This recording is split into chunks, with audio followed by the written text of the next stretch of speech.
Early in the 1980s, a charismatic leader arose in Miami. Why art thou so far? He drew the weak, the poor, and the powerless to his side. He promised them a better life, but they had to follow his commands to earn it. His temples soon sprouted across the country as thousands were drawn to his gospel. And those who questioned his doctrine started turning up dead. Local police and the FBI had to stop him.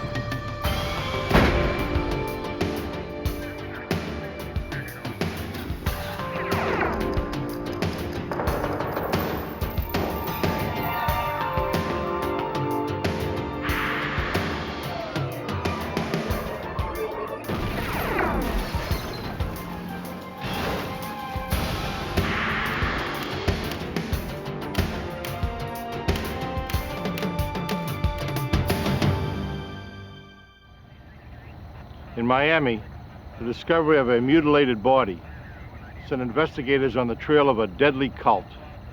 But agents found a wall of silence around the cult's members. Potential witnesses, terrified of reprisals, refused to talk. I'm Jim Kallstrom, former head of the FBI's New York office.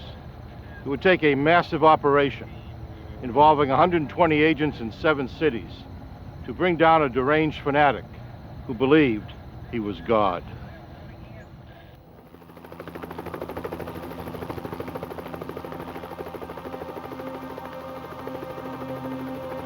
Friday, November 13th, 1981, Miami, Florida.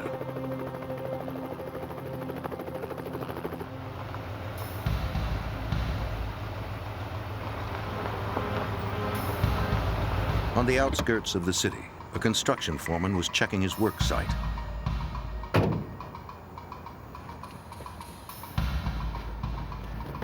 On a dirt road, he came upon something wrapped in blankets.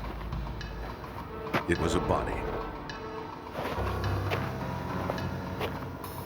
He called police.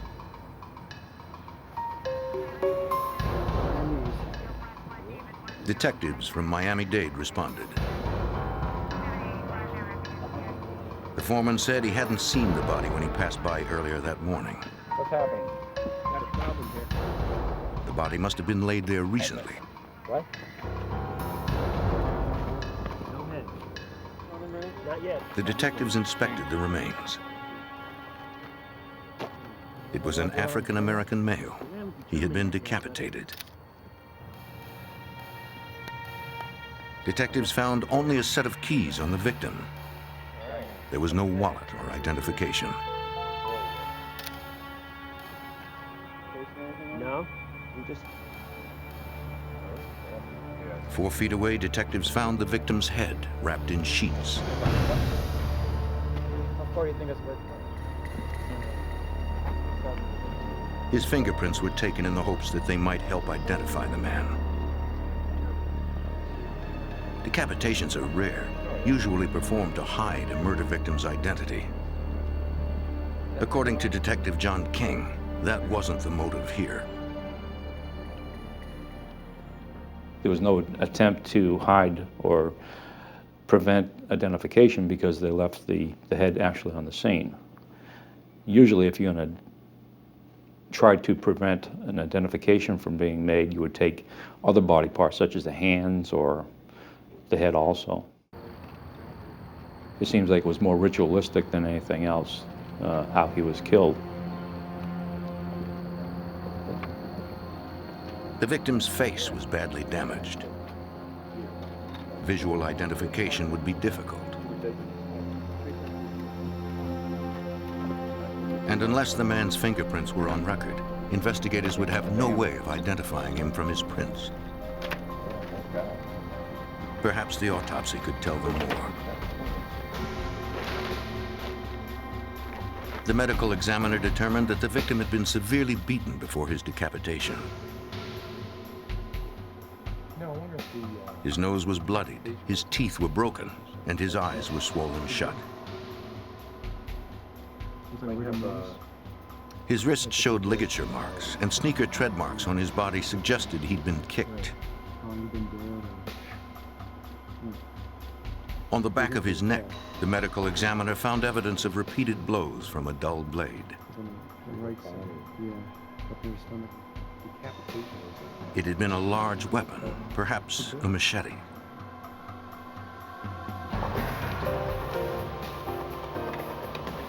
Comparing the victim's fingerprints wouldn't be easy. In 1981, the database wasn't computerized. Features of the print had to be compared manually against thousands in arrest files. Eventually, one investigator hit the mark. The victim's name was Aston Green, age 25. All right. He had been arrested a month earlier for a misdemeanor driving charge in Fort Lauderdale. Yeah, we got a match. They found no history of violent crime. 510. Detectives went to Aston Green's last known address, his mother's house. With this crime, okay? My son? Yes, ma'am. Can you maybe help us out by telling us? After informing Mrs. Green of her son's death, detectives asked her about I Aston. can't tell you right now because it's an ongoing investigation. She said her son had recently turned to religion. We need to ask you a couple questions. He seemed very serious about it. She'd last seen him 2 weeks earlier. She'd prepared a vegetarian meal for him in accordance with his new religious beliefs. So tell me what's going on with you? What are you doing? They talked about his conversion. He explained he was a Hebrew Israelite, a Yahweh. She told investigators that his son was committed to his Yahweh beliefs. That's when we first heard the word Yahweh. I had no idea what the Yahweh was all about. I never heard the name before, knew nothing about them. I don't know, but Aston Green's mother didn't know his new address, though she did have a phone number. this is the number that he gave me the last time I saw him. She said he had a housemate but didn't know his name. Information that you can have that might help. From the phone number, detectives determined Green's new address, about 12 miles from downtown Miami. Due to the violent nature of the murder, they called for backup before approaching the house. No one answered. Dade County Police, open up! Perhaps Green's housemate had been harmed too. Detectives decided to enter the house. The key they found in Green's pocket fit the lock. Dade County Police! We entered the house thinking that hopefully we wouldn't find any other bodies, but we went in to check it out. We found a number of items of a religious nature, textbooks, workbooks, a lot of literature. It turned out that it was from the Hebrew Israelite religion. There was no sign of the housemaid.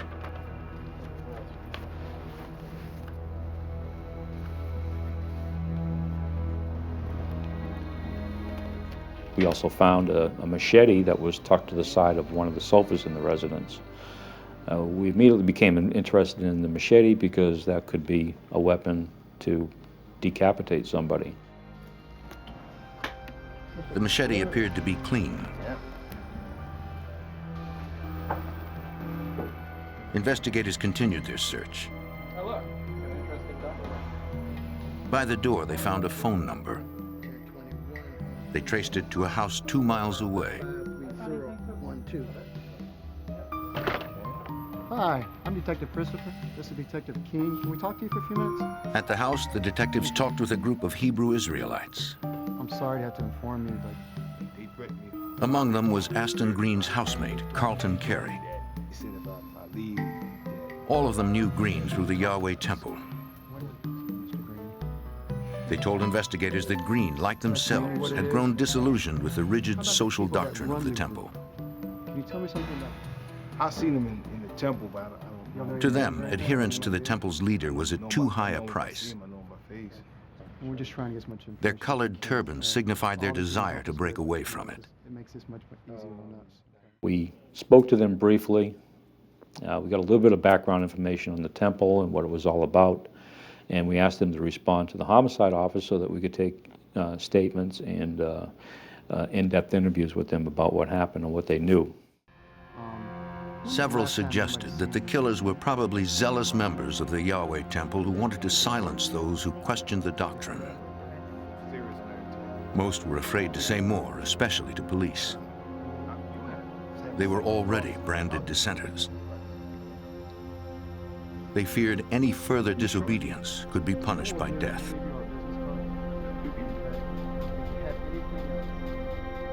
Well, all the people that we spoke to perceived a great deal of danger because of threats that had been made to them, both on the phone and by word of mouth from other members that were still in the organization. They were concerned for their safety, and the death of Aston Green certainly confirmed this. The next day, Green's housemates came to the police station to talk.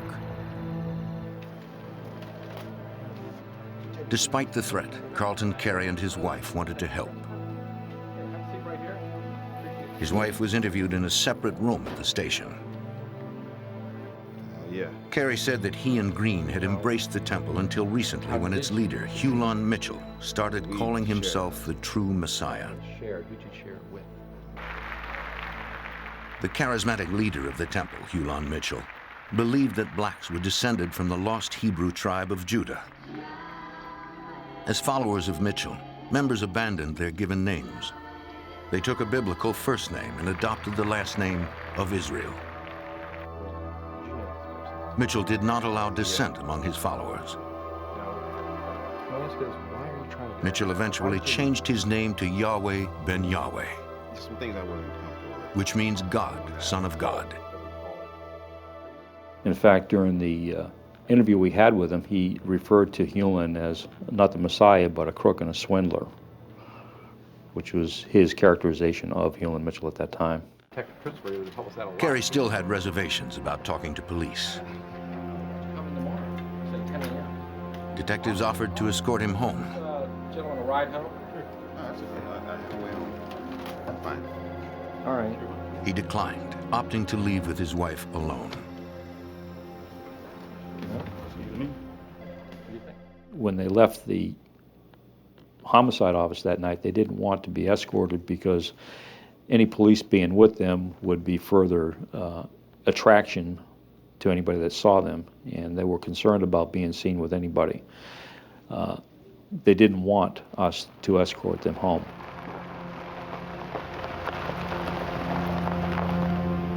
Carey and his wife took a winding route home to make sure no one had followed them.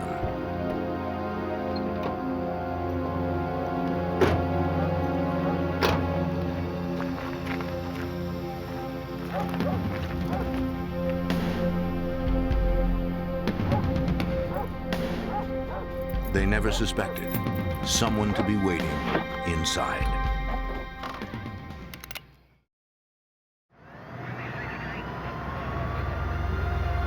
As Miami police investigated the beheading of a dissident member of a religious group, 2 informants were ambushed in their home. Carlton Carey had been shot to death. His wife, Mildred Banks, had also been shot, and her throat was slashed.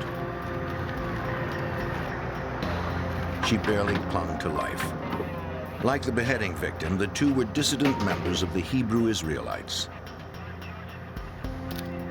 At the scene, police found a bloodied machete. Detective John King believed a similar weapon had been used in the earlier beheading. The fact that a machete was actually used in an attempt on Mildred's life certainly give more credence to the belief that the Hebrew Israelites were involved in it. Detectives learned that many members of the Hebrew Israelite movement owned machetes. Police searched the house. Nothing found at the scene indicated who was responsible for the assault. Whoever the killers were, they had cut the phone line and left no physical trace of themselves behind. Detectives' only hope was Mildred Banks. If doctors could save her, perhaps she could name her attackers. Mildred was very seriously injured as a result of the attack on her. She was shot in the chest, the bullet was still in her, and she had a deep gash to the left side of her neck. She was given a very low probability of surviving those injuries. Police waited several days to see if she would survive surgery. Without her description of events, investigators had little hope of solving the case.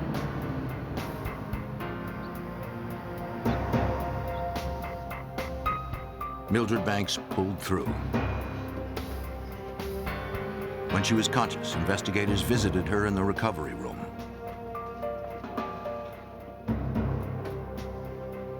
Though critically wounded, she was able to answer questions from the police. She said that she and her husband had driven by their house several times to be sure no one had followed them. They saw no one, so they went inside.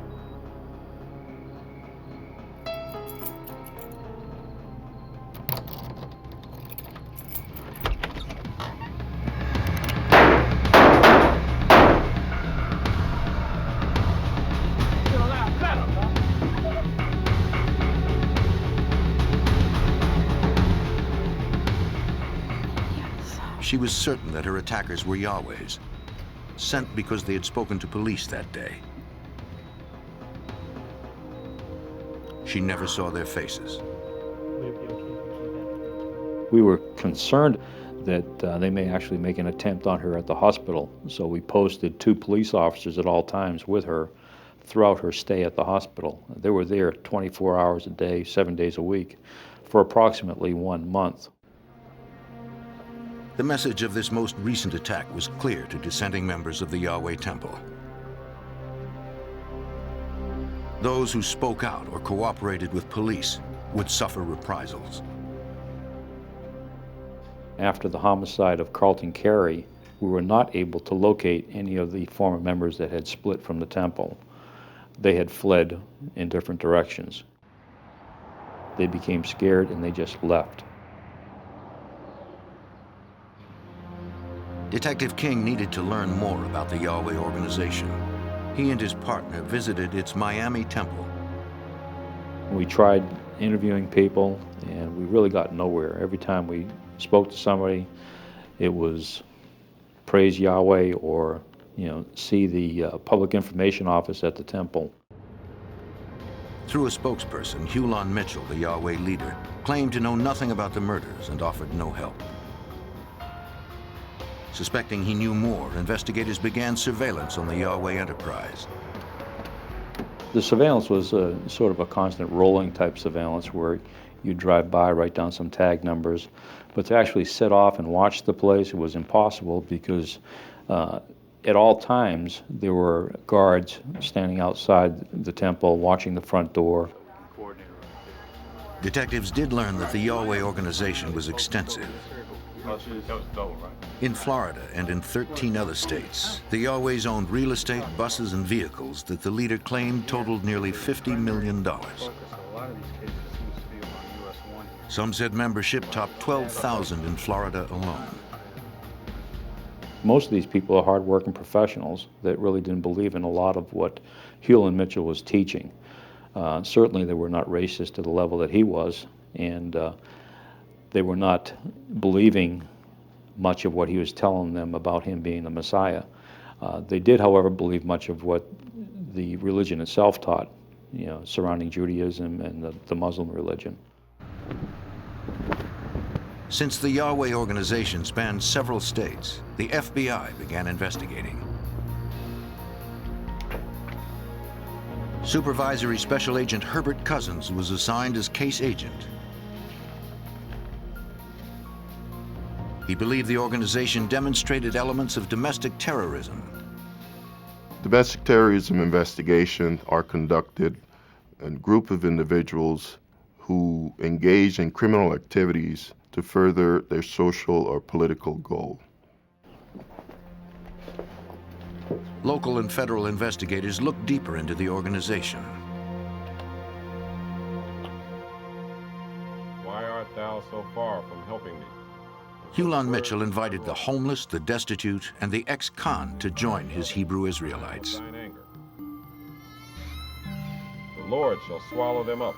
The request of his People lips with no job or family found a place to belong, receiving food, shelter, and tabernacle employment. for the Son, which This is as a kindness bridegroom didn't coming reflect out Mitchell's of the underlying chamber mission. from the earth. And their seed He taught that blacks, as the true Jewish people, had a crucial role. they intended evil against thee. He told his followers that their duty was to bring about heaven on earth by destroying the white oppressors. Knowledge.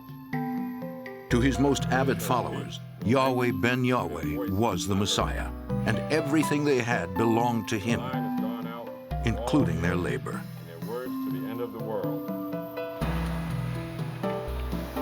To raise revenue, the Yahwehs manufactured and packaged their own hair care products, tonics, beverages, t-shirts, wine, and more. The merchandise was shipped to his network of temples all over the country.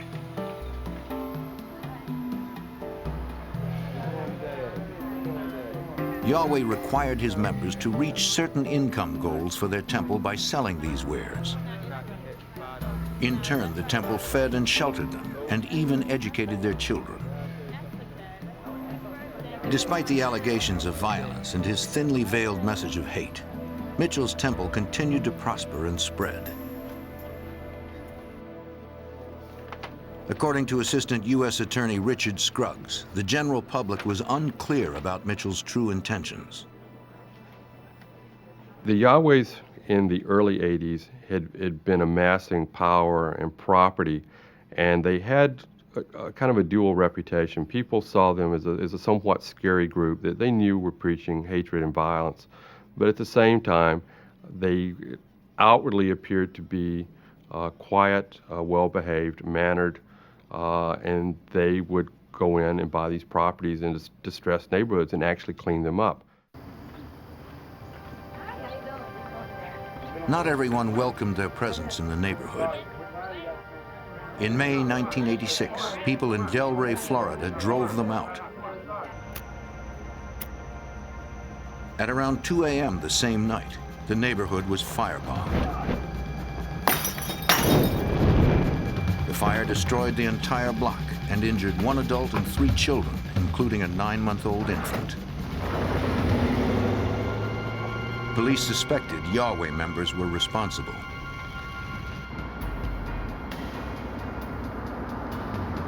One officer recalled an incident that happened in the area about an hour before the bombing. While cruising the neighborhood, he spotted some men dressed in black standing near a van. The area reeked of gasoline. The men seemed suspicious, but they weren't doing anything illegal. They claimed they were having engine trouble. He took down the license plate number and left.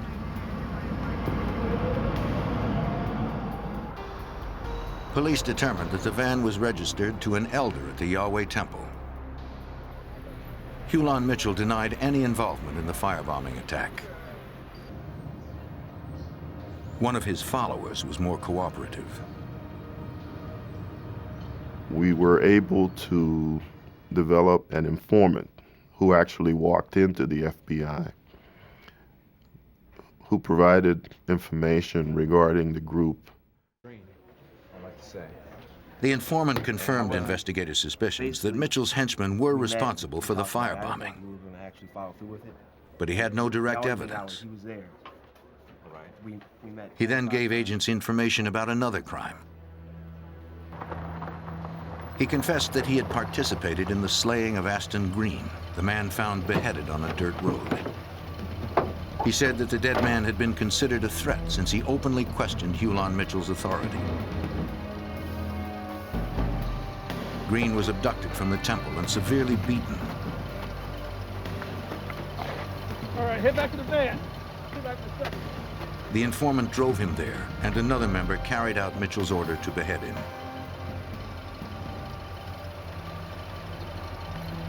All right, let's go, let's go! Get out of here, let's go! Why should we believe? The information was crucial but limited. I just want to come clean. investigators still had no physical evidence tying Hulan Mitchell to Green's murder. Authorities would have to carefully build trust among the ex-members.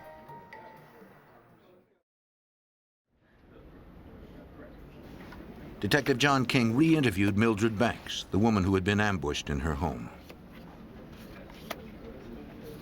In following up from the information with Woodside, I made contact with Mildred Banks, and she turned me on to an individual that was a former member of the organization that might be able to assist me.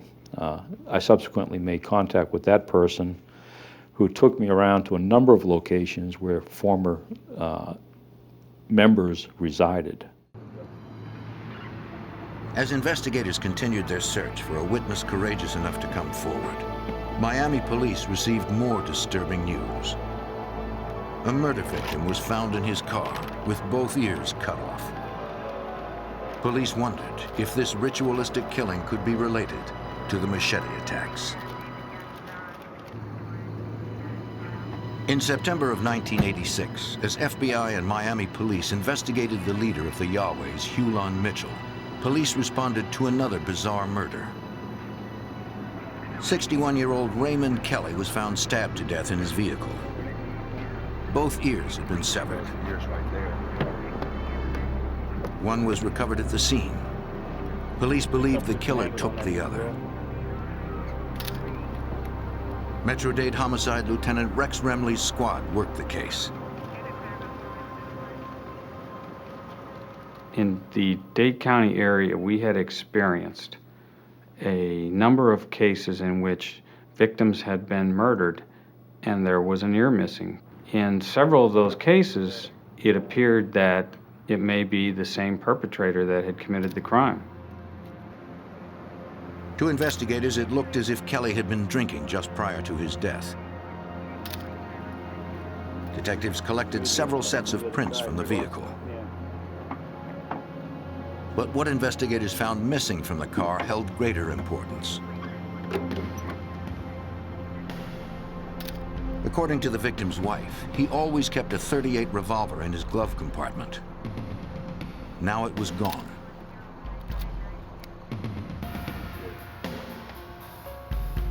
The gun's serial number was entered into the National Crime Information Computer.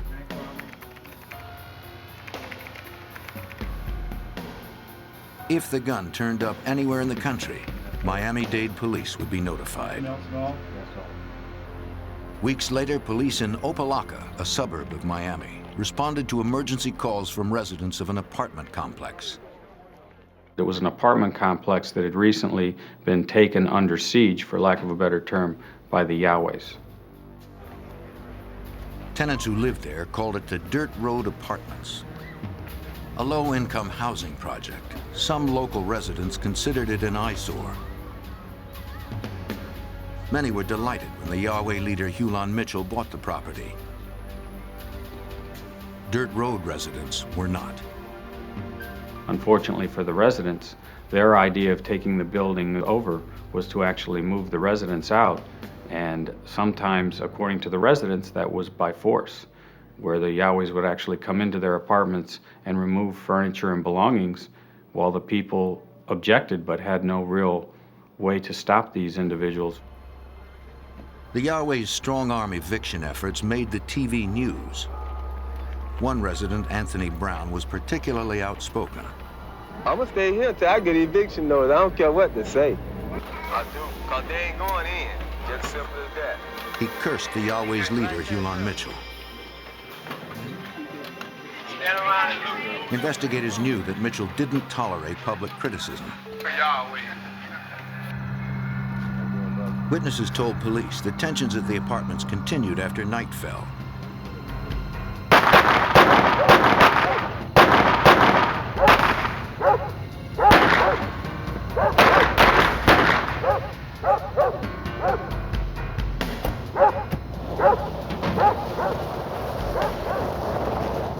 That evening, violence erupted and 2 men were killed.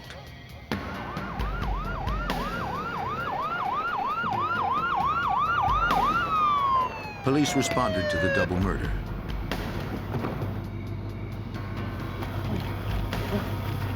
They chased one of two suspects in the shooting. Get your hands up! A canine unit tracked down the man.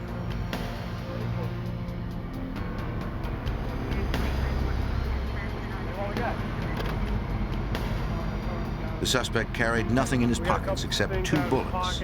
We got the bullets out of his left pocket. Nearby, police recovered a .38 caliber revolver.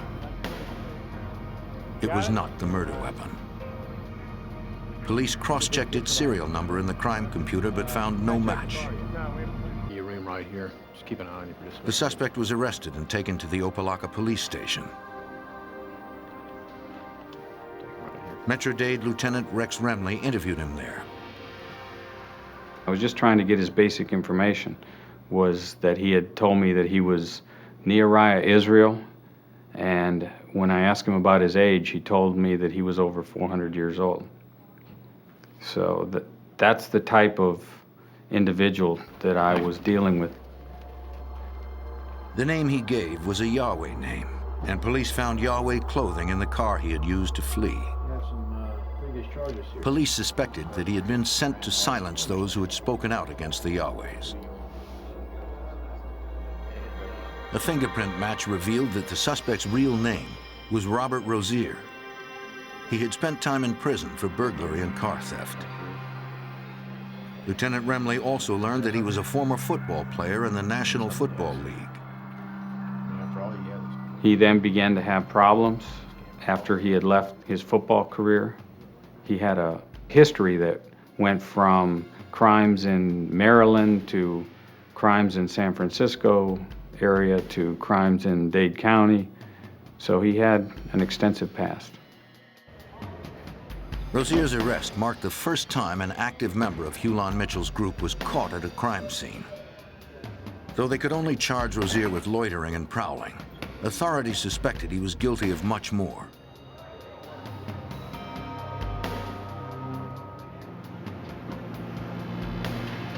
Miami police looked for more information from residents who lived nearby the complex.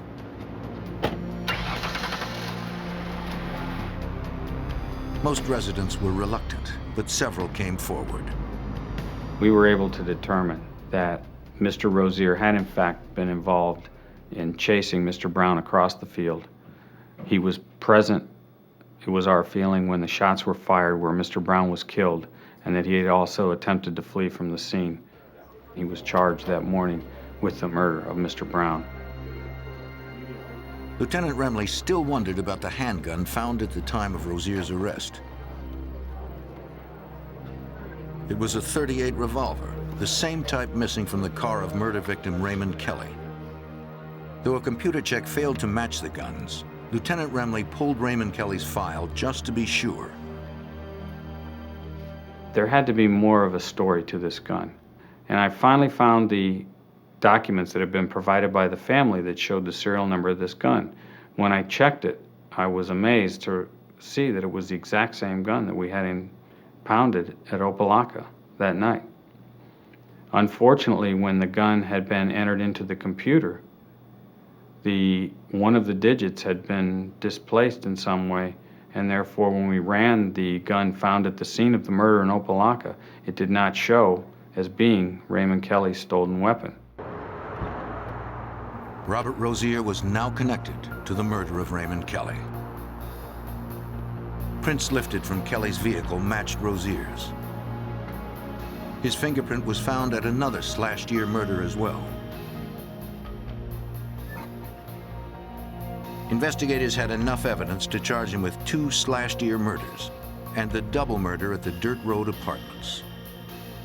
Rozier found himself facing 4 first-degree murder charges, and very likely, the death penalty.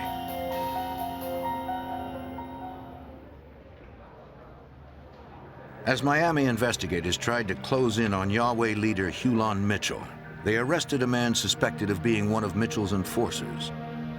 Robert Rozier sat behind bars facing 4 capital murder charges. Investigators hoped Rozier would turn on the leader.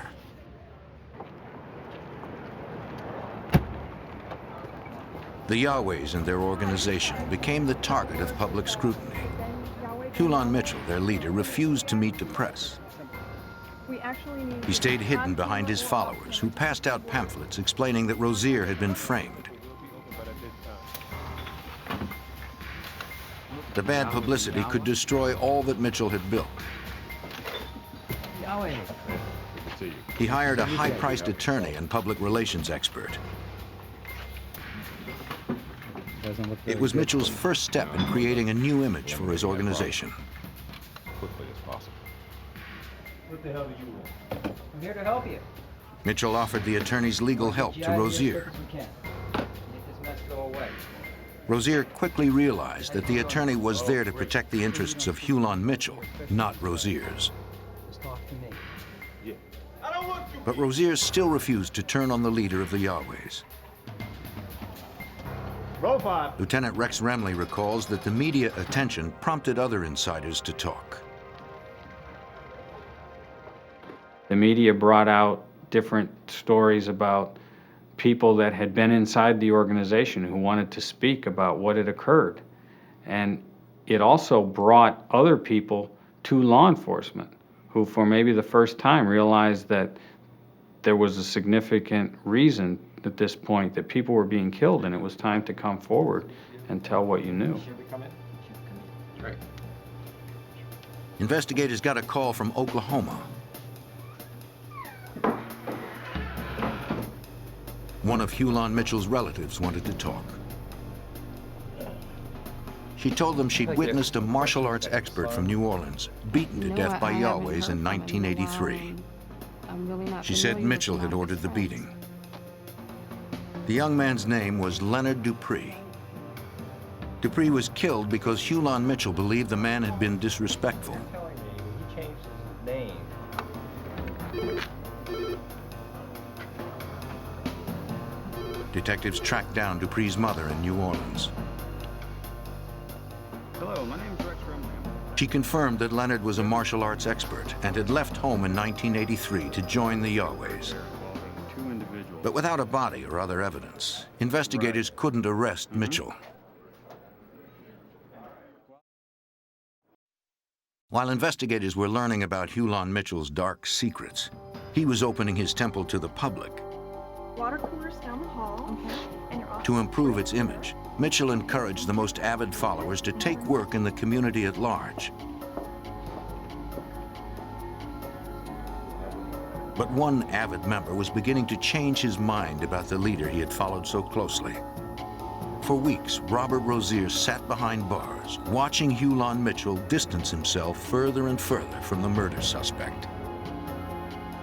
Then, in June of 1987, Mitchell formally excommunicated Robert Rozier on live TV. With the symbolic stroke of a marker, Mitchell had separated himself from Rozier permanently. Rozier had no one left to protect but himself. He decided to begin working with the FBI. It was the break agents were hoping for. Just after his transfer to federal prison, Rozier told investigators that he knew of at least 20 murders across the country that had been ordered by the Yahweh leader Hulan Mitchell.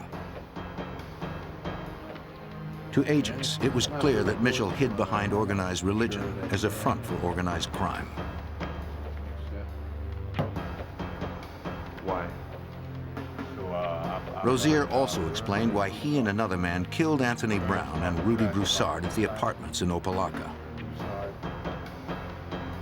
For Special Agent Herbert Cousins, it confirmed what he already suspected. Brown and Broussard were executed. That's pretty much what happened.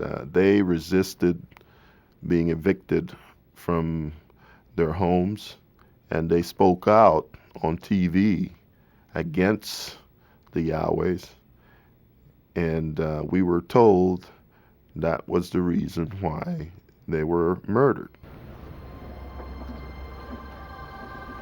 Rozier also confessed to the murder of Raymond Kelly and another man whose ears had been cut off.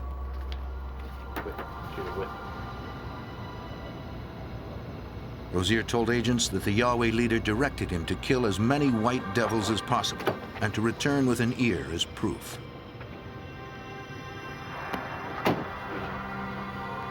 With Rozier, the FBI had a witness who could connect Hulan Mitchell to deadly violence. But because he was a killer himself, Rozier wasn't an ideal prosecution witness. U.S. Attorney Richard Scruggs needed to find others willing to corroborate Rozier's stories. We just started traveling all over the country, tracking down these individuals, trying to convince them to testify and to cooperate. One of the questions that we would get early on from the witnesses or from the prospective witnesses was, will I be at risk if I testify? Will something happen to me? Am I likely to get killed? It's the only time in my 22 years of experience that I have told people, because I felt like I had to tell them, is that yes, there is a chance that you will suffer retribution. Hulan Mitchell fought the investigation by continuing to polish his public image. I would like everybody to give a nice warm welcome. He continued to turn distressed buildings into gleaming properties. The opening of the store. As Yahweh Ben Yahweh, he toned down his anti-white message and made large contributions to popular causes. I think it'll make the area a better place. Watching Yahweh become stronger and stronger and watching him become more and more accepted by the community, I, as well as all of the investigators, felt he had to be stopped. Hulan Mitchell became a bigger-than-life public figure, enjoying all the legitimacy money could buy. He seemed unstoppable.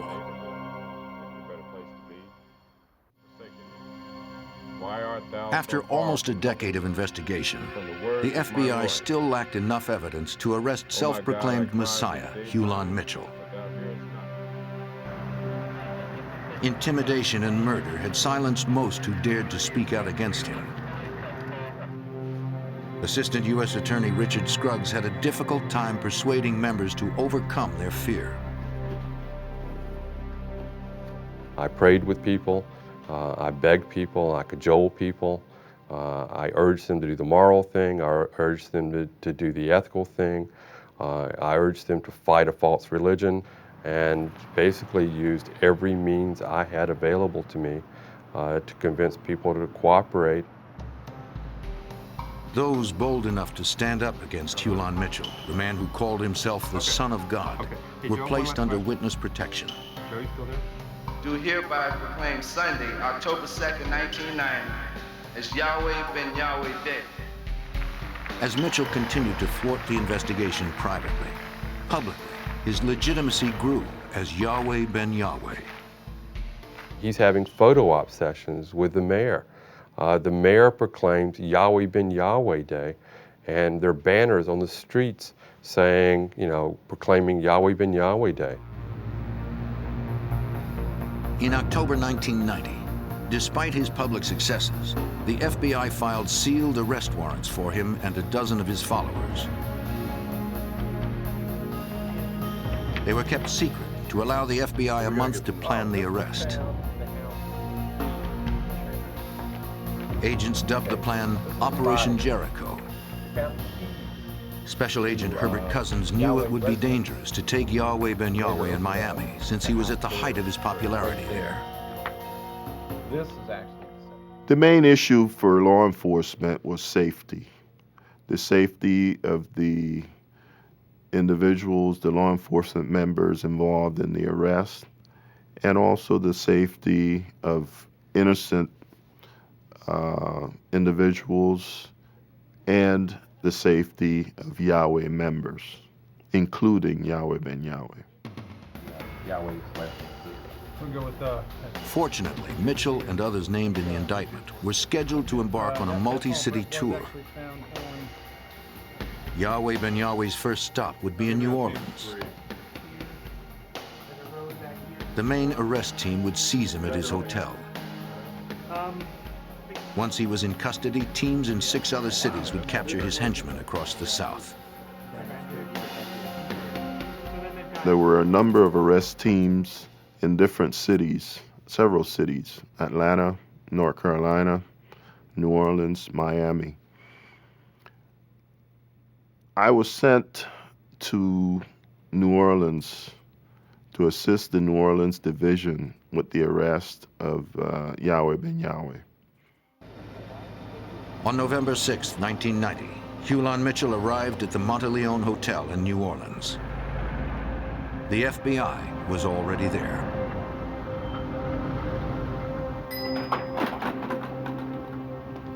The meeting went well. Right. To track Mitchell's movements, undercover agents were posted on every floor. Coming up now. They're coming up.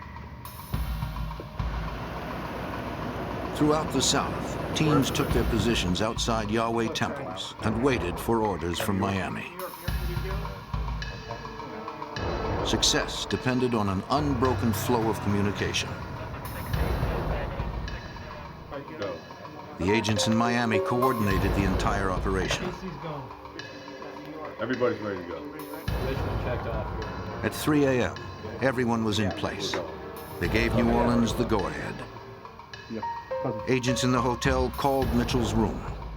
The first instruction was that he instruct his bodyguard to turn himself into the agents who were waiting down the hall.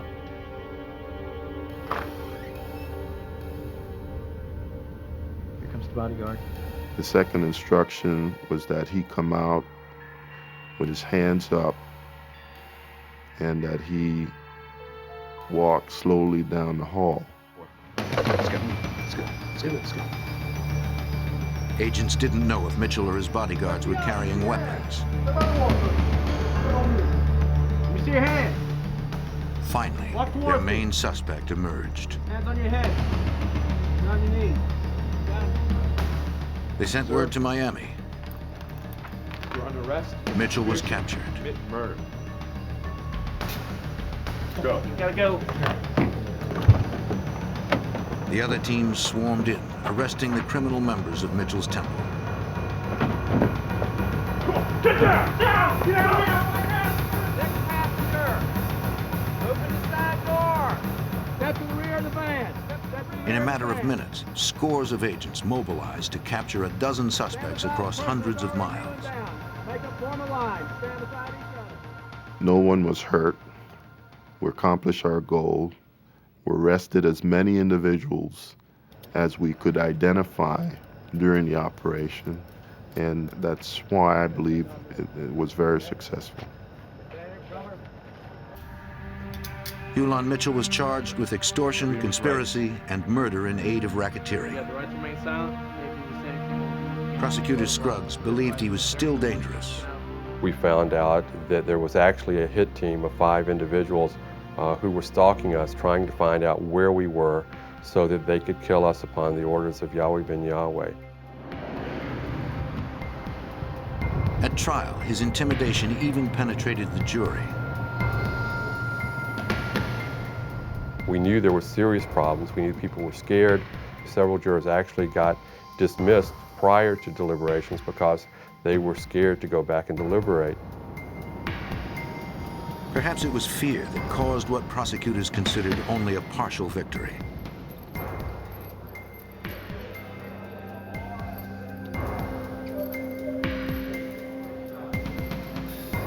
In May 1992, Hulan Mitchell and 6 of his more violent followers were found guilty of conspiracy. But Mitchell himself received only 18 years in a maximum security federal prison. It had been a difficult case for investigators.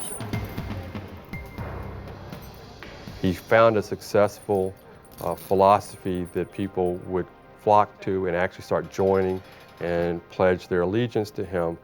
And I think the more power he obtained, the more influence he obtained over his followers, that he ultimately lost control of himself. And he believed in his own mind he could do anything, even order life and death.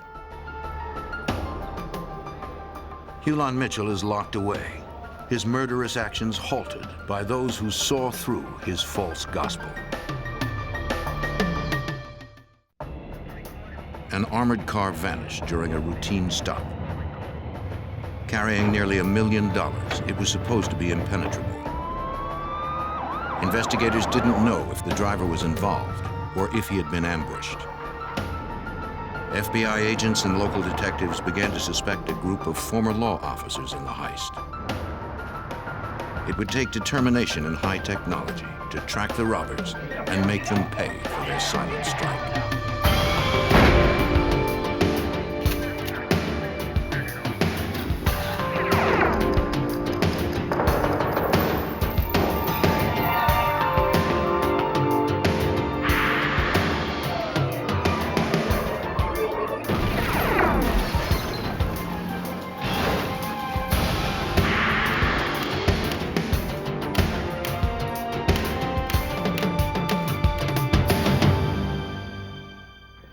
Money may not be the root of all evil, but for some men, $1 million is enough to justify murder. Even men sworn to uphold the law can sometimes be tempted. I'm Jim Kallstrom, former head of the FBI's New York office. When robbery turned to murder, the FBI would discover that a killer might be among them. The Arrowhead Mall, Glendale, Arizona. November 28, 1994. At 1:30 p.m., a van pulled up outside a department store at the mall. It was an unmarked, fully armored Wells Fargo vehicle. Several companies use these customized vans since they are less conspicuous targets for robbery.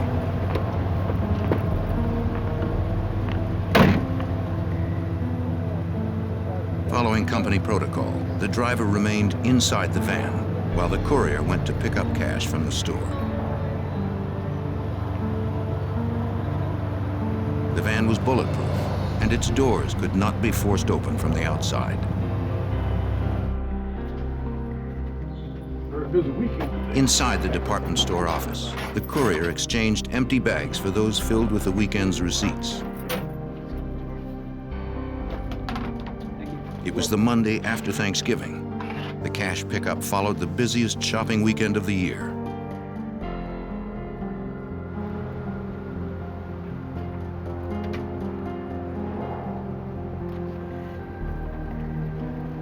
When the courier returned to the parking lot minutes later, the armored van and the driver were gone. He notified police immediately. The 911 call came to the Glendale, Arizona Police Department. They dispatched units to the scene and sent word to the FBI. The nearest FBI field office is in Phoenix, 20 miles from the mall.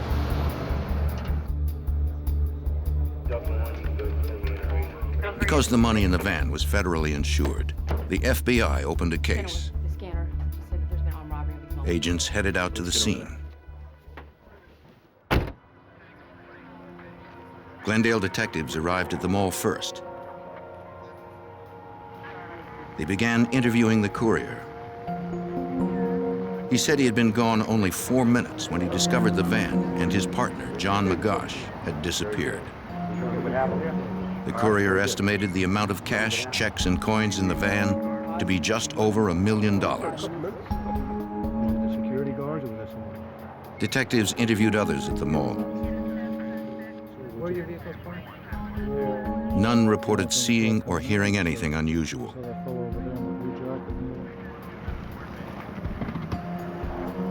FBI agents soon arrived from Phoenix.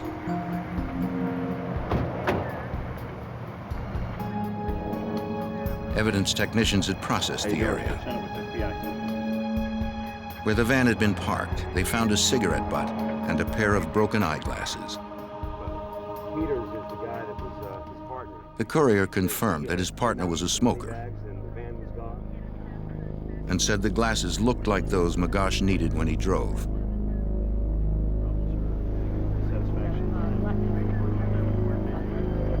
The technicians collected and marked the items as evidence.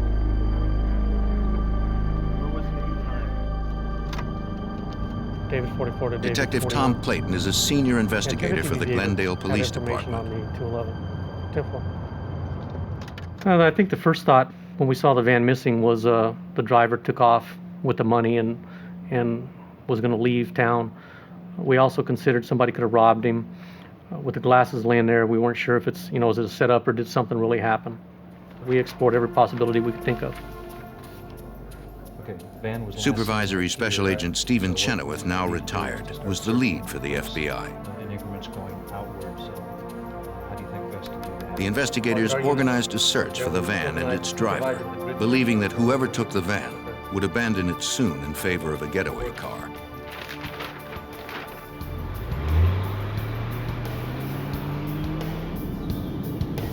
They dispatched some officers to begin a ground search around the mall.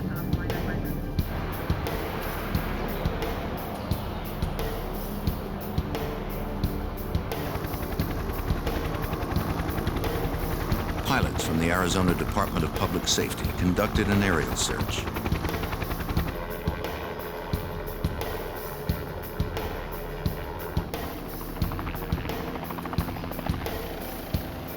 The DPS officers began at the mall, then widened their search in concentric circles, looking for the van in the surrounding neighborhoods.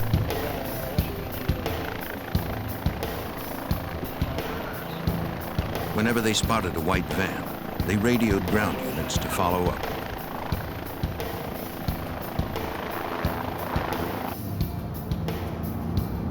Special Agent Chenoweth and the others knew most armored car robberies are inside jobs or armed ambushes.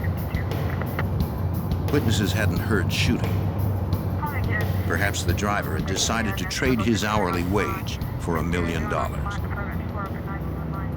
Certainly, the van is supposed to be locked and the driver inside, and therefore inaccessible. The fact that the van is missing would lead us to initially at least think about the possibility of the guard driver being involved. Investigators sought more information on the missing driver. We investigated John McGosh. First off, we started running his name in the computer to see if we could find any arrests or if he had a criminal history. We started through the Wells Fargo file, his employment file, looking for relatives, friends, where he lived. After securing a search warrant, investigators traveled to his apartment. His landlady let them in. The investigators were looking for evidence that McGosh had planned the robbery.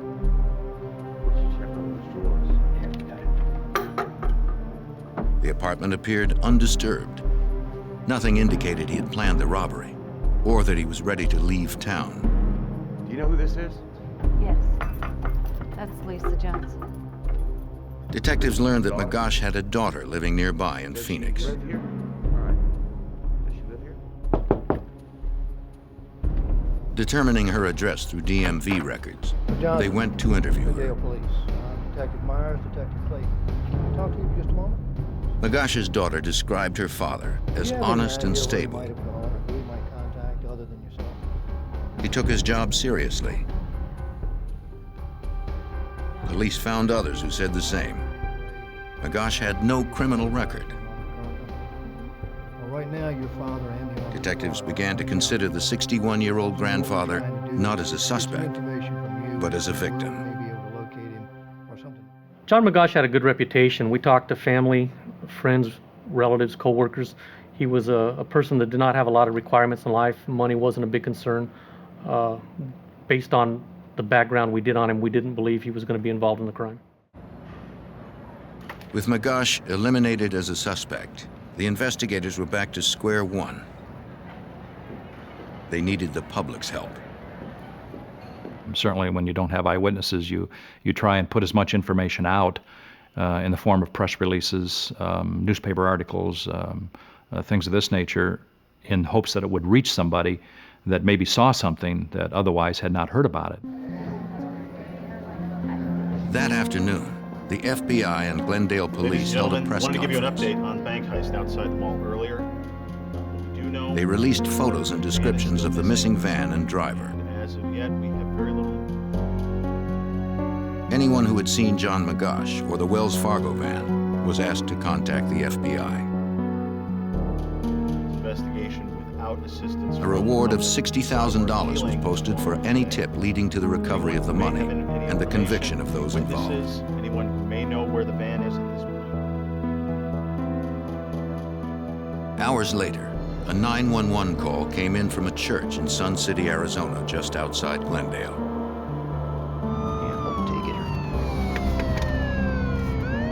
The caller reported a van idling in the church's parking lot.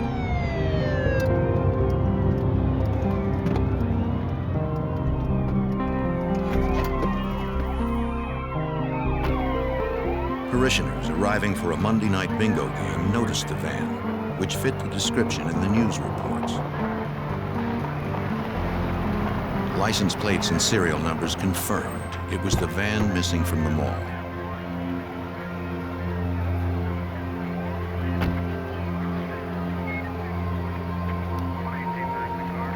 Investigators approached cautiously, not knowing who or what was inside.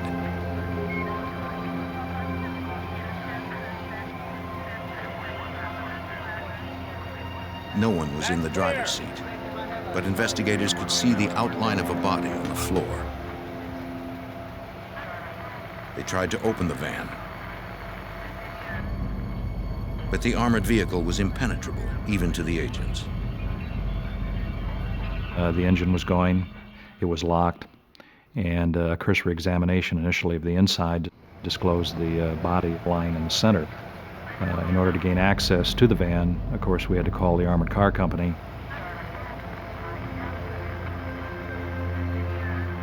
No one at the church had seen who left the van or what vehicle they used to get away.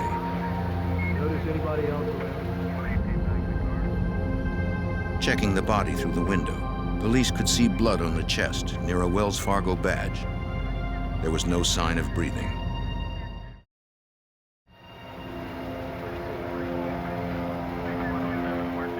Authorities believed John McGosh had been killed during the robbery.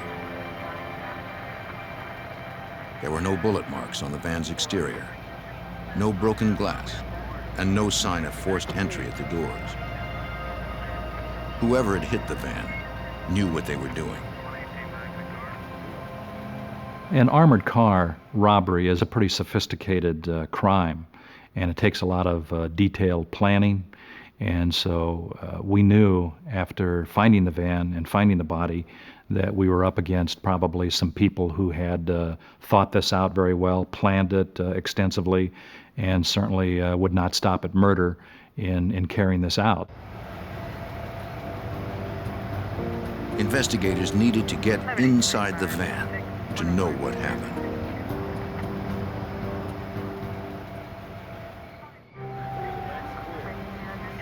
On November 28, 1994, the FBI and Glendale, Arizona police investigated an armored van hijacked from a mall and abandoned in a church parking lot in nearby Sun City.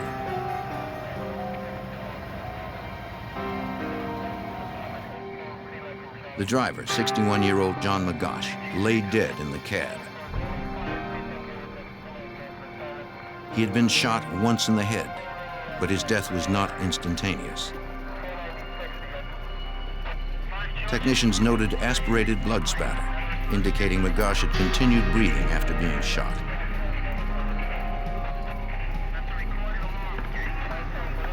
Technicians lifted many latent prints from money cabinets in the van's interior.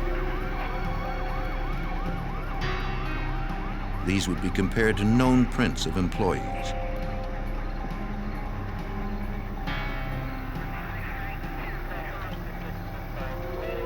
No foreign prints were found. No hairs or fibers pointed toward a suspect either. Inside the van, investigators found $132,000 in coins. The cash and checks, estimated at $920,000, were gone.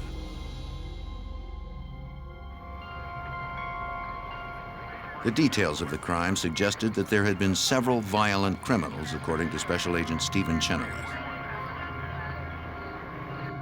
After looking at the van, we knew that we were probably dealing with certainly more than one person, because this would be very difficult for one person to accomplish. So we knew we were looking probably at least two or more, and very vicious and violent people who certainly would not stop at anything in order to obtain their goals, which was the money located inside the van. To Glendale Detective Tom Clayton, the placement of the van outside Glendale city limits spoke to the criminal's understanding of police procedure.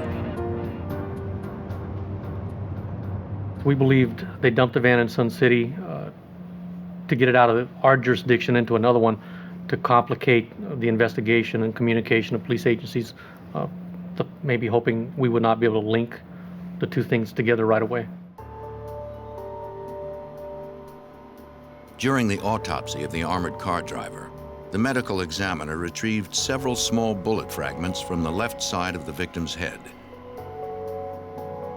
The fragments were too damaged to determine the make of the murder weapon. It seemed like a small caliber, perhaps a .22. The medical examiner found no powder burns on the victim's head. This meant he had been shot from a distance.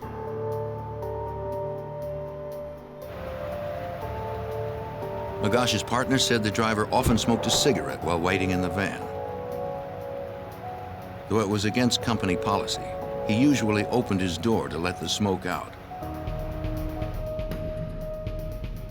Investigators believed the killers knew this and shot him when he opened the door. Because of his experience tracking down elusive criminals, now retired FBI Special Agent Ron Myers was transferred from the Fugitive Task Force to work the case. From the beginning, he knew they were not hunting amateurs. One of the things they did that made us think that they were professionals was the manner in which they did the robbery. They picked an isolated part of the shopping center where not many people parked, where there wouldn't be many witnesses. They drove through the type of neighborhoods where there weren't many people out during the day, and they picked an empty parking lot of a church that had no one at it during the day. Go right in here, sir. Investigators received dozens of calls to their tip line. One witness came forward, claiming to have some information that might be helpful. He said he had seen a white van quickly leaving the mall at the time in question. A red pickup truck followed not far behind, but he wasn't sure if the two vehicles were together. Investigators were frustrated that no one saw the actual ambush at the mall. We couldn't find any eyewitnesses. And when you don't really know what happened, or you don't have somebody that can tell you what maybe transpired with the van, it's a mystery. With no other solid leads, investigators canvassed the neighborhoods between the mall and the church. Perhaps someone there had witnessed something. Edward Morgan, a resident of Sun City, recalled that he had seen the van.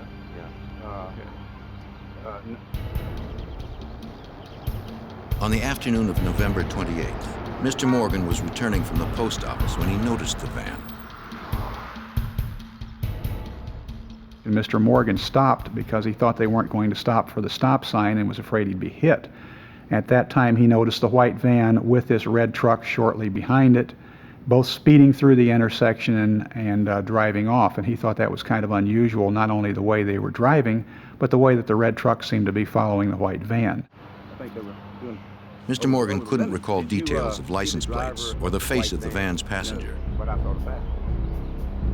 Desperate for a break, investigators wanted to place him under hypnosis to jog his memory.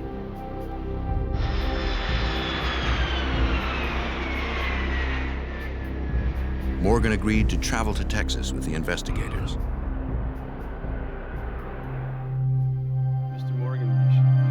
There they met with a forensic hypnotist. Perhaps under hypnosis, the witness could remember more details about the incident. Statements made under hypnosis cannot be used in court, but some police agencies find it to be a helpful investigative tool. Under hypnosis, Morgan returned to the events of November 28th. He recalled the white van and the man in the passenger seat. Investigators now believe there were at least 3 people involved in the heist, 2 in the van and 1 in the red truck. When asked about the truck's license plate, Morgan was able to remember a portion. 237. It wasn't much, but it gave investigators a start.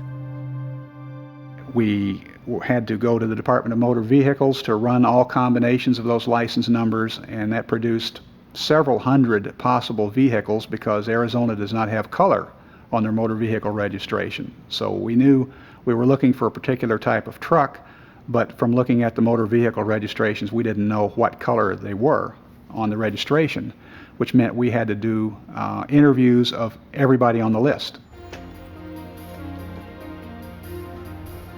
Investigators eventually tracked down hundreds of truck owners. Each was interviewed, but no suspect emerged.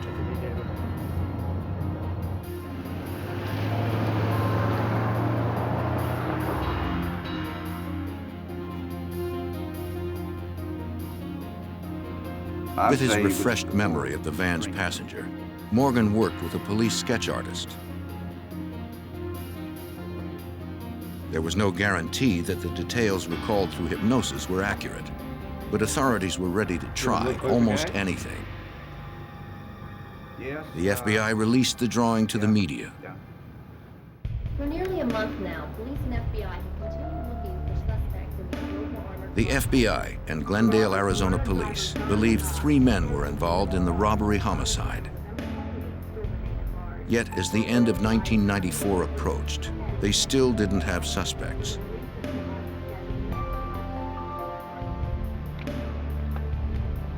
It began to look like the killers might never be found. Martha, do you have the TV on? But the investigators did not know that the suspect in the composite sketch had been recognized. Call me back in like 10 minutes. By December of 1994, a month after the deadly hijacking of an armored car in Glendale, Arizona, the investigation had stalled. Investigators believed at least 3 people pulled off the heist.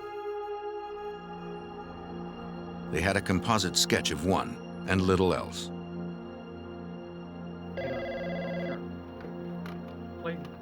Then, on December 31st, the investigators received a call.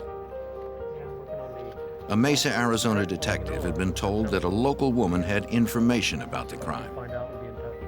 Okay, thanks. A background check showed that the woman had a suspended license. This would make it easy to bring her in for questioning without arousing suspicions. The FBI asked local law enforcement to pick her up on the suspended license charge.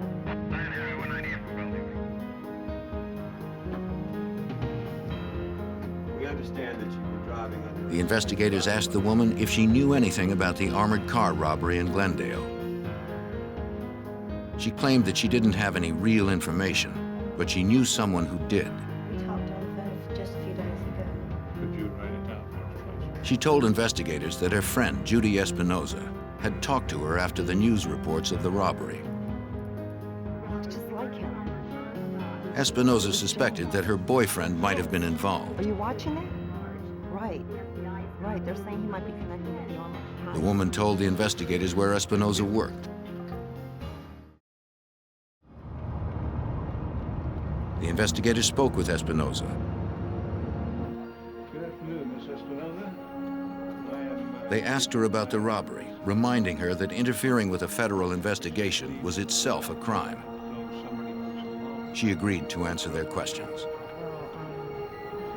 She explained that her boyfriend, James Greenham, who went by the nickname Yoda, had asked her what she would do if he held up an armored car and suddenly had a lot of money. She told FBI Special Agent Ron Myers that Greenham sometimes worked as a bounty hunter and was usually broke.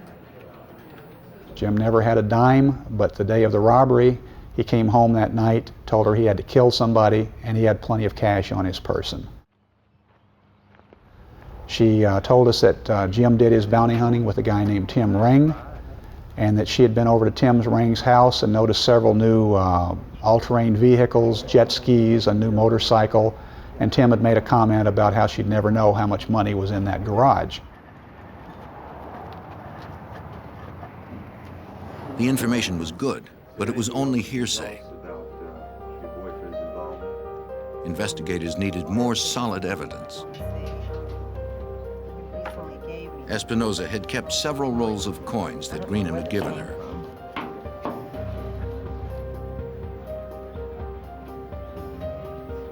The wrappers were consistent with those used by merchants on the armored van's route. More than a month after the crime, the investigators finally had names. They looked into the two suspects' backgrounds. FBI Special Agent Stephen Chenoweth was familiar with the name of one of the men. Tim Ring had been used as an informant in other FBI cases. We had paid him for some information that he had furnished us in the past, and you know, in order for us to get information from informants, you aren't dealing with priests and with you know good people. You're dealing with bad guys out there, and Ring's a bad guy. And when you're ready, focused, squeeze the trigger. Tim Ring and James Greenham had worked as prison guards in Phoenix and now worked bounty hunter jobs together. Front sight or through the crosshairs. Both had many hours of firearms training. Any questions? Okay, Joe. Ring was an expert marksman. Fire when ready.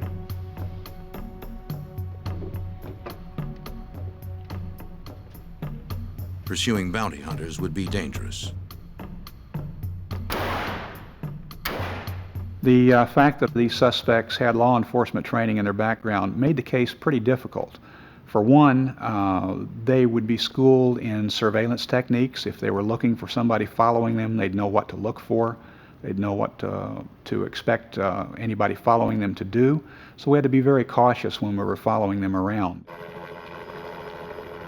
The FBI and Glendale police began 24-hour ground and air surveillance. They had to be covert. You know, if they're looking for air surveillance, they're looking up, you know.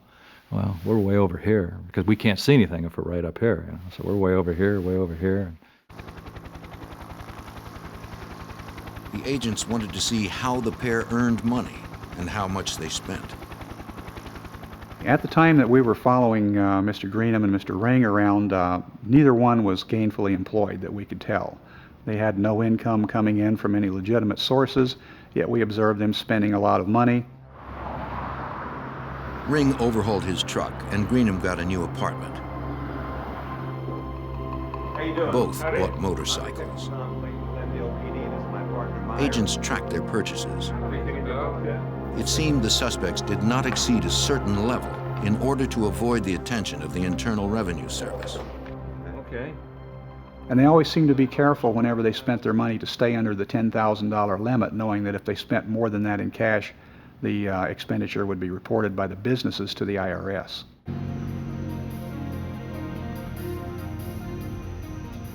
Investigators continued tailing Ring and Greenham, building a list of associates.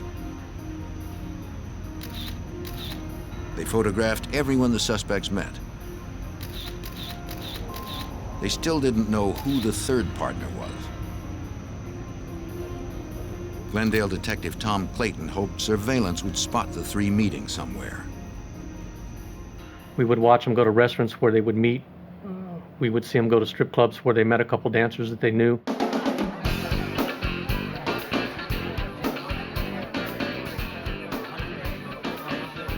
Everywhere they went, the suspects spent a lot of cash, unaware that investigators were watching.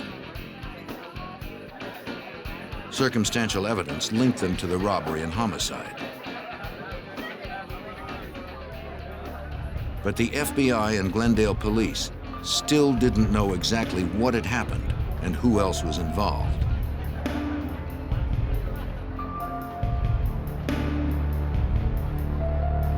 Somehow, the investigators had to get inside the bounty hunter's shadowy world.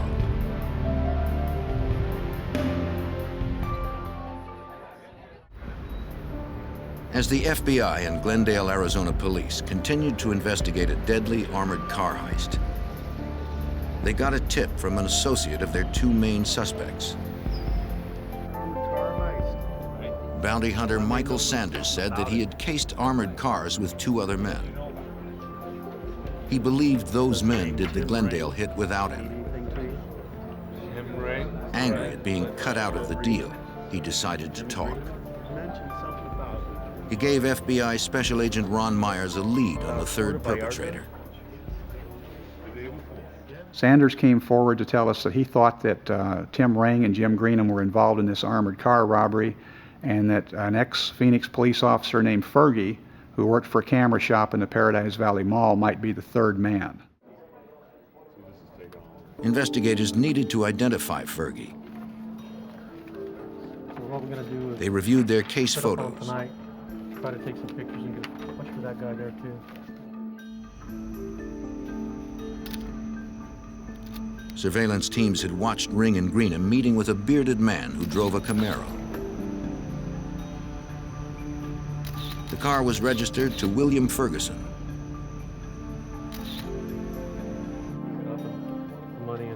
Since Sanders said Fergie was an ex-cop, Glendale detective Tom Clayton checked the personnel records of the Phoenix Police Department. As we investigated William Ferguson's background, we found he retired at 20 years from the Phoenix Police Department, and his retirement was precipitated by some disciplinary problems. Investigators began surveillance on Ferguson. They saw that the ex-cop met often with the other suspects and was also spending a lot of cash. Agents believed they had identified the three men responsible for the robbery and murder. The investigation was affected by the three suspects having law enforcement training because we knew that they were going to cover evidence, and they were also known to have firearms training, which made them dangerous to the surveillance officers.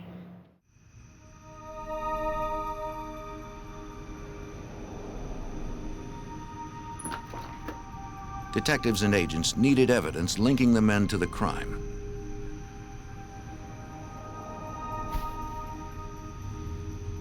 During surveillance, they began trash pulls, confiscating trash bags from the suspects in the hopes that some clues might surface.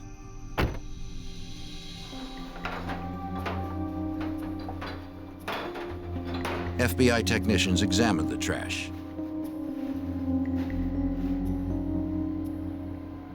In rings, they found several 3x5 index cards. Each card had notes detailing armored car routes. Analysis confirmed the handwriting was Ring's. But investigators needed more. They wanted tapes of the suspects discussing the crime. All three men had keys to James Greenham's apartment. FBI Special Agent Stephen Chenoweth believed they used the apartment as headquarters.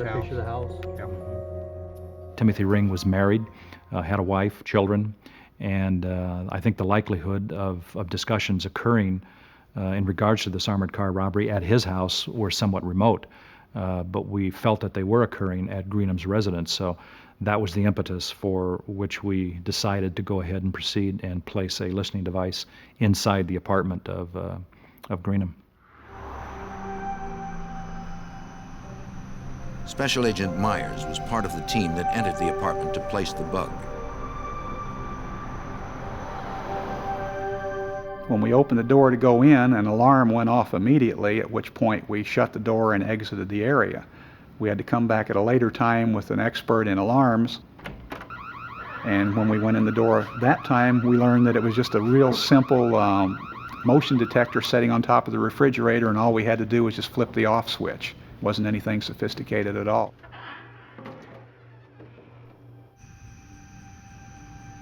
While the team was inside Greenham's apartment, the detective surveilling Tim Ring saw him leave his house.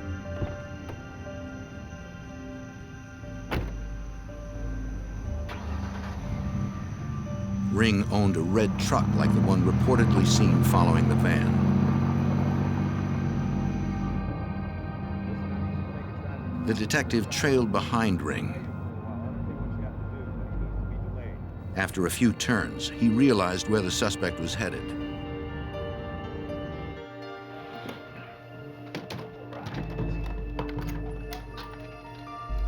Agents were still in the apartment.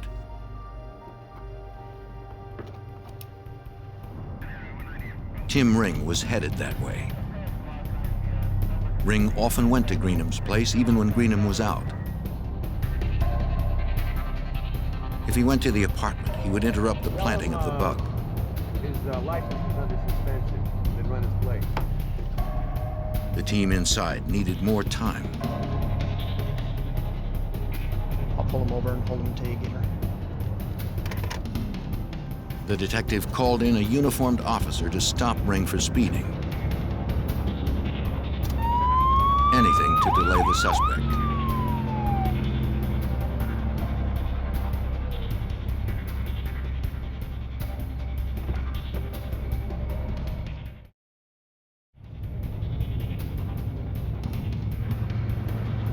Good evening, sir.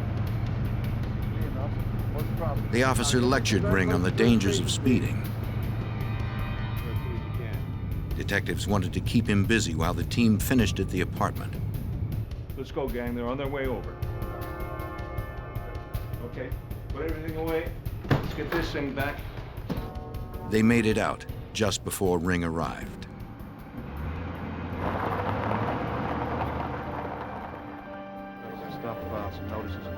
Investigators also tapped the home and cellular phones of the two other suspects.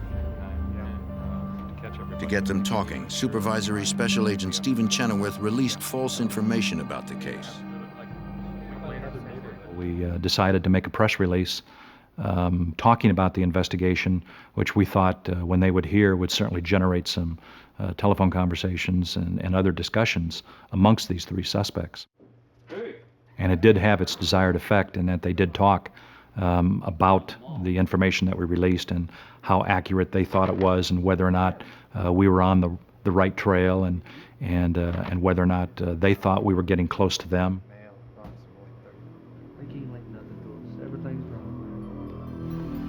As the suspects talked, the investigators listened. We didn't get an actual confession where they said, I did the armored car robbery. What we got were several conversations among themselves about different aspects of the case. They would always listen to the news, follow any printed reports or follow any television stories, and as soon as anything would appear on TV, they'd call each other. And they'd make comments like, well, this isn't the way it happened. You know, they'll never find that license plate. The evidence against the suspects was building. Man, you seen Judy lately? But prosecutors wanted more direct statements about the crime before they ordered arrests.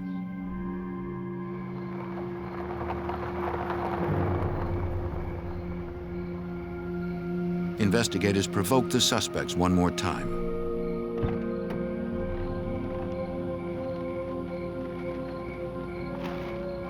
A Glendale detective went to James Greenham's apartment when the suspect was out. On the door, he left his business card with the note, Lead 173. Investigators watched Greenham's response to the card. He knew what the note meant. The authorities considered him a lead. Greenham became distraught. He sped away from his apartment, calling Tim Ring on his cell phone.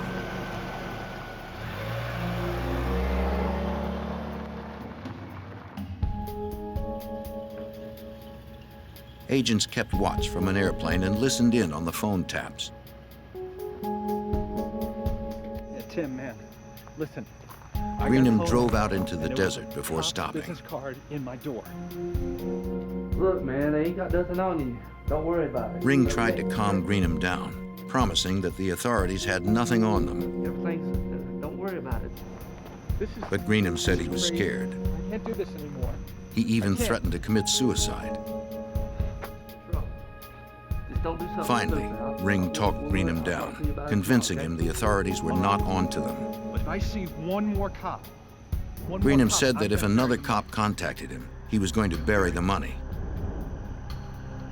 It seemed a direct reference to the crime.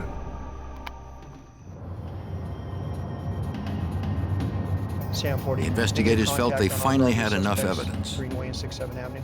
Continuing search northbound. They sent units to arrest Greenham and Ferguson. Jim Greenham was arrested by one team. William Ferguson was arrested by another and attempted to resist arrest but was quickly subdued. Tim Ring was lured down to the FBI office on the premise of looking at some photographs because Ring had previously offered to help the FBI try to find who these people were, which we believe was an effort on his part to try and find out what we knew. The FBI agent who had previously used Ring as an informant called the suspect. Ring agreed to come in. On February 16, 1995, Tim Ring arrived at the Phoenix FBI field office. Undercover agents were waiting for him in the lobby. They believed he would not be armed at the FBI office, but they couldn't be positive.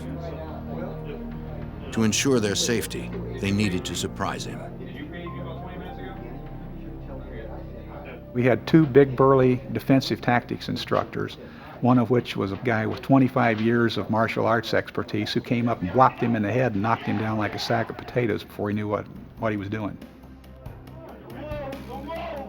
All three suspects were off the streets. Now investigators needed physical evidence to make sure the prosecutions were successful.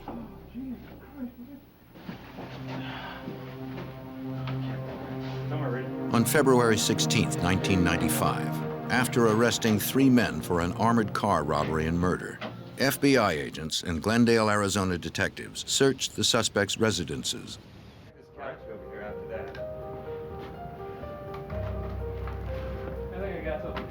At the house of Tim Ring, suspected leader of the 3, they found important evidence. Investigators recovered a note marked with the initials F, Y, and T. Each initial had a number beneath. Like serial numbers from The numbers added up to the amount of cash taken from the armored car. Agents believed F stood for Fergie, Y for Greenham's nickname Yoda, and T for Tim. It was the worksheet the 3 used to divide the money. In the garage, investigators found a red pickup truck that resembled the vehicle seen by witness Edward Morgan in Sun City. The license plate number, however, did not match the ones Morgan recalled under forensic hypnosis. Ring kept several weapons and plenty of ammunition at his house.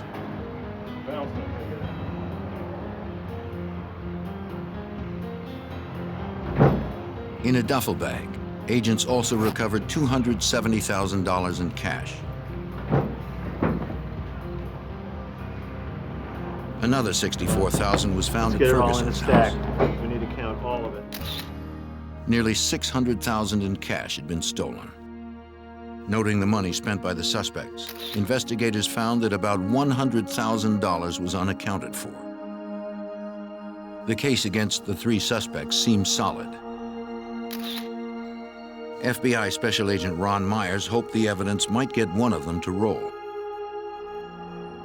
We finally got first-hand information about this crime when Jim Greenham decided to cooperate. Jim Greenham was the only one of the 3 of them that showed any remorse about what they had done, about how they had killed this driver. Jim decided to cooperate. He told us what happened. He told us all the parts that these individuals played in the robbery. Greenham met with the investigators and explained that the planning started in the fall of 1994. First, and I just watched when Tim Ring had the idea to hit an armored car. I wasn't crazy about the fact that he was going to kill him. What were you planning on So they began to case Wells Fargo vehicles.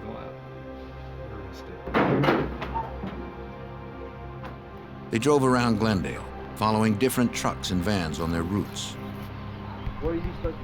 Then they zeroed in on the van driven by John McGosh, tailing it for days.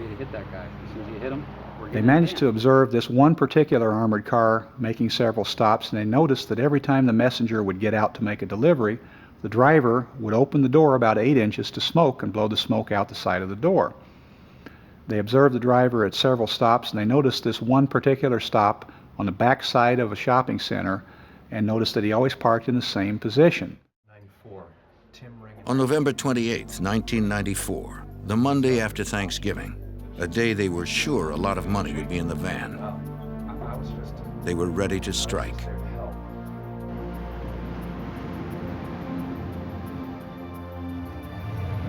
James Greenham and William Ferguson waited unnoticed by the store.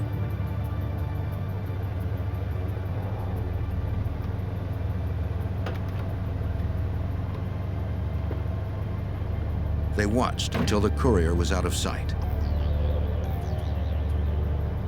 As if on schedule, McGosh opened the door to smoke. Tim Ring was parked 50 feet away, a stolen license plate on his truck. The expert marksman had a silencer on his .22 caliber rifle so no one would hear the shot. He aimed through the opening and fired once. The force must have knocked McGosh's glasses to the ground. With the driver down, the van was unprotected. No one noticed the vehicle speed away.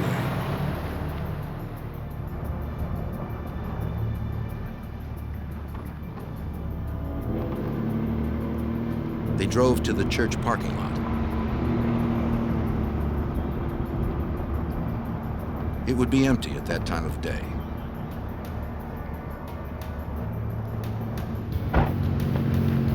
They transferred the money and checks to the pickup. They knew authorities would be searching for the van.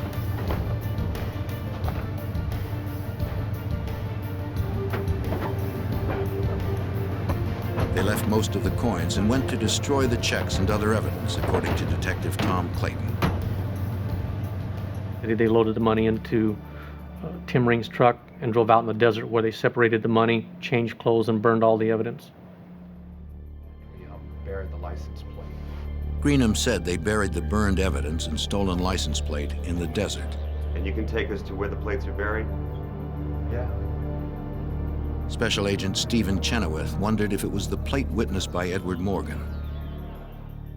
We went out there and actually found the location and then dug it up and found that the 3 numbers actually on the plate did in fact match those that were given to us by Mr. Morgan. So he was actually right on his information. James Greenham pled guilty to second-degree murder and armed robbery and is serving 27.5 years. William Ferguson pled guilty to armed robbery and accessory after the fact and is doing 17 years. On December 6, 1996, Tim Ring was found guilty of first-degree murder, conspiracy, and burglary. Anytime that you have somebody actually assassinate a driver like this, it's a very heinous crime, and you certainly want to expend all of your resources in an effort to identify the people involved and put them behind bars. For his crimes, Ring received the death penalty. He currently awaits execution at the Arizona State Prison in Florence.